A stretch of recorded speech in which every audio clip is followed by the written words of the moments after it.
He told her the hotel was for a work conference. A one-night stay. Just logistics. But when Jasmine opened the emailed receipt, she didn't just see the room number. She saw the same room. Booked twice. Same week. Same floor. Different guest. One reservation was under his name. The other wasn't. Jasmine from Brooklyn, he booked the same hotel room twice. Series, 10 True Affair Stories from New York. The email came in at 10:43 a.m., just as Jasmine was finishing her second cup of coffee and flipping through invoices at her desk. Subject, Forward Andorra Midtown Confirmation. There was no message attached. Just the forwarded booking confirmation, neatly automated. She clicked it without thinking. Her husband, Carter, often sent her things without context: reminders, tickets, shared schedules. But this wasn't for her. She knew that as soon as she saw the header. Thank you for booking your stay at Andorra Midtown. Room type, Executive King Suite check-in, Tuesday 6 p.m. checkout, Thursday 11 a.m. guest name, Carter Holmes. Her eyes flicked down. She schemed. Not because she was suspicious, but because something inside her, something quiet, tugged gently on her attention. She opened her calendar. Carter had said he'd be home both nights. He'd mentioned a work dinner, sure, but hadn't said anything about staying overnight. Let alone two. Jasmine sat back. Something didn't add up. But not enough to accuse. Not yet. So she searched her inbox for the hotel name. And there it was. 3 days earlier, another booking confirmation. Different sender. Different guest name. Same hotel. Same room number. Same check-in time. Her stomach did something strange, not dropped, not twisted. It hovered. Like her body was waiting for her brain to catch up. She read the older email again. Guest name, Mara Linwood. She didn't know Amara. Carter had never mentioned the name. But the reservation was made using his secondary credit card. Jasmine's fingertips tingled. She minimized the window, opened the Notes app on her phone, and began copying down details. Room number. Dates. Confirmation codes. Her handwriting was calm. Steady. Inside, she was not. Because this wasn't just suspicion. This was math. This was data. And she had always been good with numbers. She leaned back in her chair, letting the light from her office window fall across her face. The hum of the printer. The ticking of the wall clock. Ordinary sounds in an ordinary day. And yet, nothing about this moment felt ordinary. Carter was not the kind of man who made mistakes with logistics. If anything, he was obsessed with precision. Calendars. Alerts. Coordinated details. The idea that he would accidentally book the same hotel room twice, under two names, in the same week? No. Not him. Not this way. That's what chilled her most. Not the idea that he might be cheating. But the possibility that he thought she wouldn't notice. That her time, her attention, her intelligence were all things he could bypass with a clean shirt and a half kiss at the door. She stared at her screen a moment longer. then pressed Command+P. The printer warmed. Clicked. Spat out the page. She folded it once, slipped it into her bag, and returned to her invoices, as if her life hadn't just bent at the corners. There would be time to cry later, if she decided it was worth it. The cab smelled like rain and old leather. Jasmine sat in the back, her fingers laced together in her lap, nails pressing into skin harder than she realized. She told the driver, calmly, "Andorra Midtown, please." He nodded, pulled into traffic, and turned up the jazz station just enough to fill the space between them. Outside, the streets gleamed wet from a light drizzle that had started just after lunch. The city looked reflective, like it was thinking too. Jasmine watched buildings blur past the window. She wasn't rehearsing what to say. She wasn't sure she'd say anything at all. She told herself this was just to confirm. To stand in front of something physical. Something undeniable.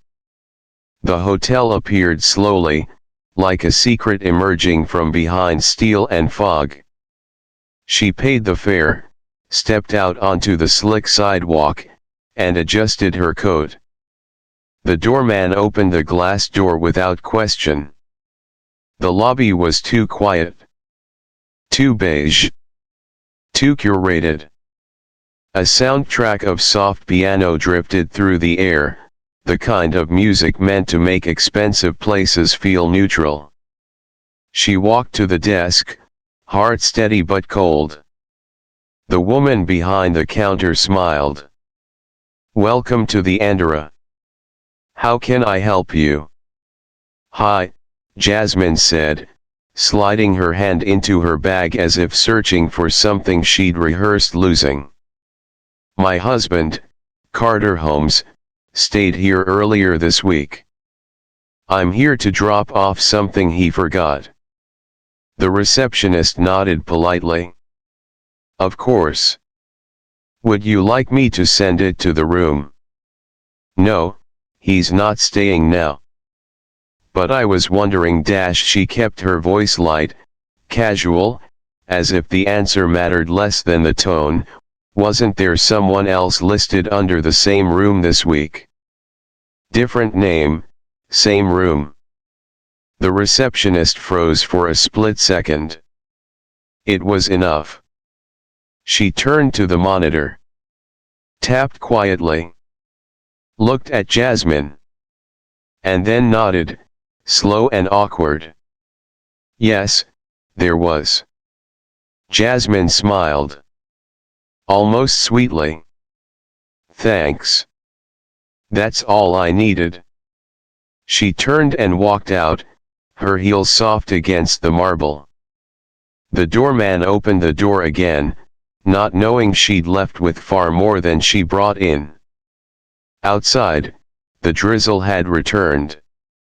Thin needles of rain that blurred the world but didn't quite hide it.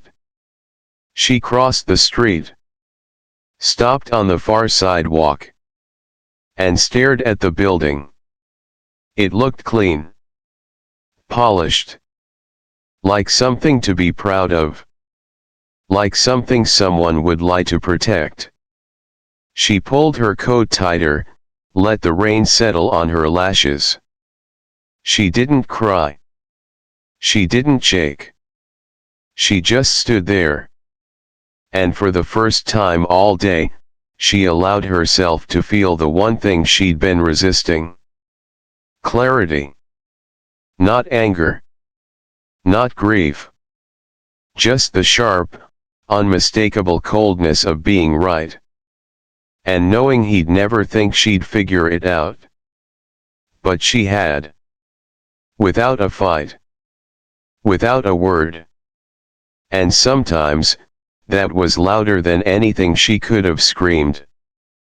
Back home, Jasmine sat in front of her laptop with a mug of untouched tea, the steam already gone.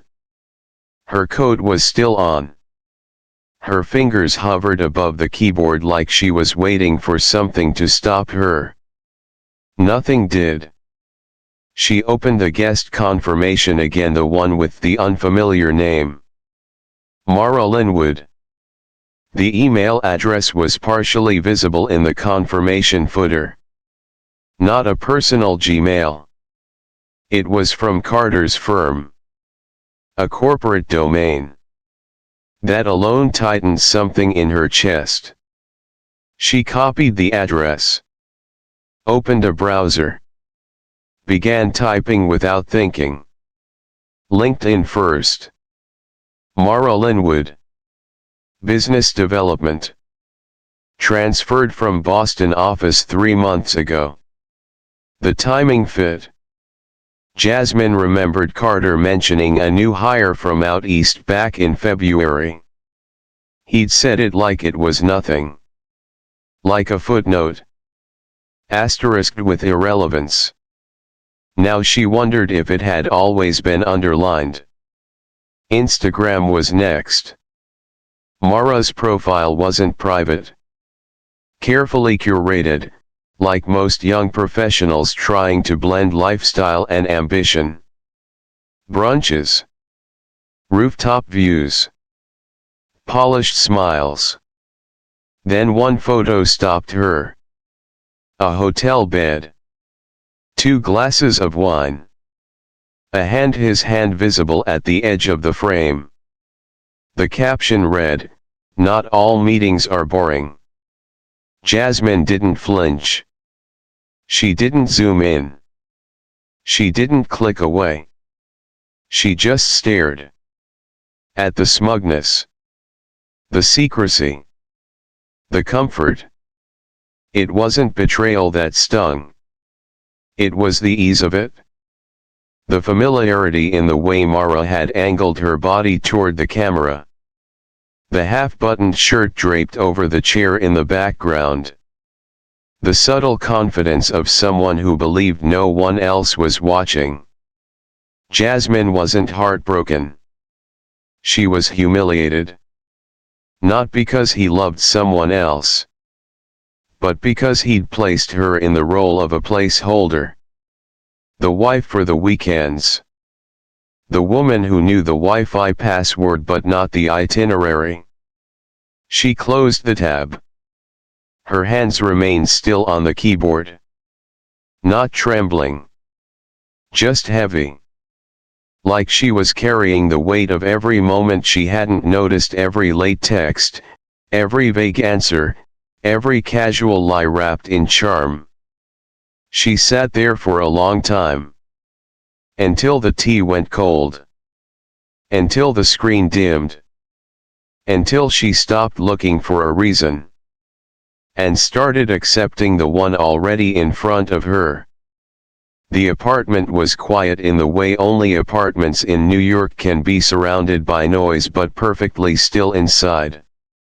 Jasmine stood at the kitchen counter, her laptop open, screen glowing in the soft amber light of a single hanging bulb. She didn't cry. She didn't pour wine. There were no playlists. No calls to friends. Just the soft click of keys and the quiet breath she held between each one. She opened the shared travel folder on their cloud drive.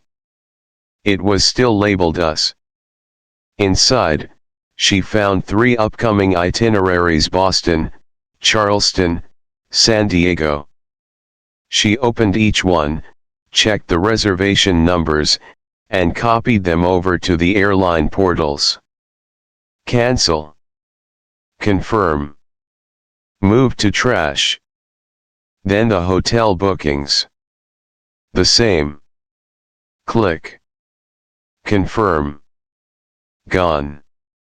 Each action felt like vacuuming a space she didn't know had gathered dust. Not rage. Not revenge. Just cleaning. Then came the final step. She opened the email draft. Typed slowly. Subject, reservation cancellation request to, front desk at andaramidtown.com. Hi, please cancel both reservations under Carter Homes this week. Neither of us will be staying there. Thank you. Jasmine Holmes. She reread it once. Not because she doubted it, but because she liked how finished it felt. She hit send. The email slipped into the outbox like a final breath. She stood in the stillness a few moments longer. No tears. No heartbeat racing. Just a strange, weightless quiet in her chest. Like the moment after a storm leaves but before the air remembers how to move again. Jasmine reached up, twisted her wedding ring once, then again. It didn't feel heavy. It felt irrelevant. She slid it off. It left a faint indentation. Pale skin that hadn't seen light in years. She set it on the countertop. No ceremony. Just placement. Next to the fruit bowl. Next to her silence. Carter was still out of town. Still smiling, probably. Still thinking he was winning. She didn't text him. She didn't call. She didn't plan a confrontation. Because there was nothing left to say to someone who hadn't asked a question in months. Let him come home to the quiet. Let him search for the things he thought he'd hidden. Let him realize the loss not when she left, but when he noticed he was no longer being watched. No longer being waited for. No longer being believed. The screen dimmed. The fridge hummed. The city outside moved without pause. And Jasmine sat down, alone in the quiet she had finally chosen for herself. Some women leave with suitcases. Others leave with silence. And a cancelled reservation. But in our next story, a woman from Queens doesn't get a phone call. Or a receipt. Or a second chance. She gets a notification. From a ride-share app. At 2 a.m. A ride. That wasn't for her. Stay with us for the next chapter in 10 true affair stories from New York. Because sometimes, betrayal doesn't knock. It arrives curbside.